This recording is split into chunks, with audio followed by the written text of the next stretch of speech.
നമസ്തേ, ഞാൻ ശ്രീപതി. യോഗ എന്നാൽ എന്താണ്? ഇപ്പോഴും ഒരുപാട് പേർക്ക് സംശയമുള്ള ഒരു കാര്യമാണ്. നമ്മൾ പോസ്റ്ററുകളിലൊക്കെ കാണുന്ന പോലെ കൈയും കാലുമൊക്കെ പിണച്ച് നിൽക്കുന്നതാണോ യോഗ? അതോ ഇനി തലയും കുത്തി നിൽക്കുന്നതാണോ യോഗ? ഇനി അതല്ല മറ്റു ചില പോസ്റ്ററുകളിൽ കാണുന്ന പോലെ ഒരു സ്ത്രീ ഇങ്ങനെ കണ്ണു അടച്ചിങ്ങനെ ഇരിക്കുന്നു, അതാണോ യോഗ? ശരിക്കും പറഞ്ഞാൽ യോഗ എന്ന അനന്ത സാഗരത്തിലെ ഏതാനും തുള്ളികൾ മാത്രമാണ് മേൽപ്പറഞ്ഞ സംഗതികൾ.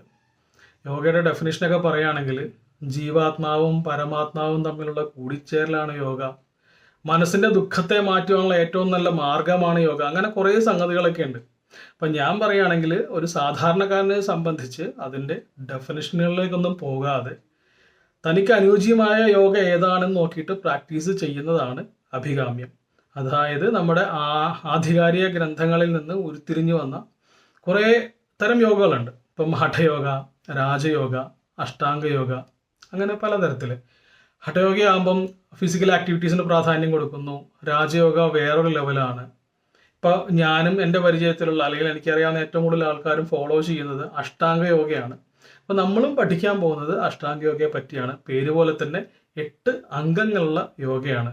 അപ്പോൾ വരുന്ന വീഡിയോകളിൽ അഷ്ടാംഗ യോഗ എന്താണെന്നും അതെങ്ങനെ പ്രാക്ടീസ് ചെയ്യണം എന്നുള്ള കാര്യങ്ങളൊക്കെ നമുക്ക് പഠിക്കാം.